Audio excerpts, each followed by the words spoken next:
Today, we are going to present about Smart Environmental Monitoring Station.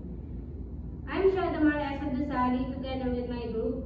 I'm Rosalyn Abdul Muin. I'm Sandara P. Hashim. I'm Pantashe Marem. I'm Manisasi. Our project is called Smart Environmental Monitoring Station.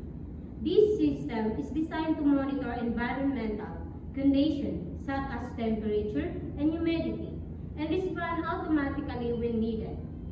Instead of manually checking, if a place is too hot, the system uses sensors to detect changes and take action, like turning on a fan. This makes environment more comfortable and reduce the need constant human monitoring.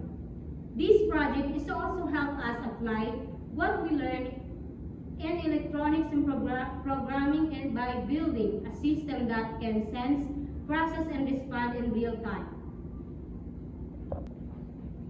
Laboratory scenario. This project is done in laboratory system where we apply what we learned in a class. Instead of just studying theories, we actually build the system, connect the components, and test how it works. We also experience real challenges like wiring issues or coding errors, which help us improve our problem-solving skills. This makes the project more realistic because we see the system work in actual situations. Learning objectives.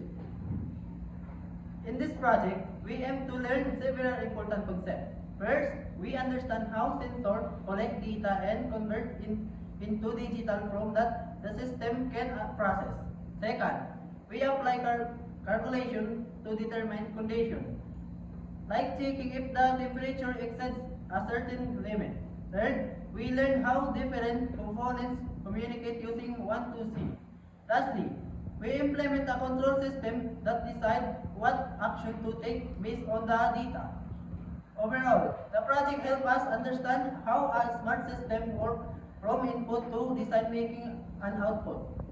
Sensor data acquisition. In this part, the system collects data from the sensor. The DPH11 reads the temperature and humidity, and the Arduino stores this data in variables. The system then calculates the heat index, which tells us how hot it actually feels. Control logic implementation. This part explains how the system makes decisions. We use a step machine, which is step-by-step process the system follows. It starts from IDI, then moves to sensing, processing the data, taking action, and finally displaying the result. Part C. Third C, boost analysis. This slide focuses on communication between components. We use third C communication so devices like the display and sensors can connect using pair wires. We monitor the signals using tools like serial, print, or a logic analyzer to understand how data is being transmitted. We also learn how each device has its own address so that can communicate properly without confusion. Expected outcome. At the end of this project, our system should be able to display real-time temperature and humidity. It should also calculate the comfort level of heat index. Most importantly, it should automatically activate the fan when the temperature becomes too high. This shows the system is not just monitoring, but also responding intelligently.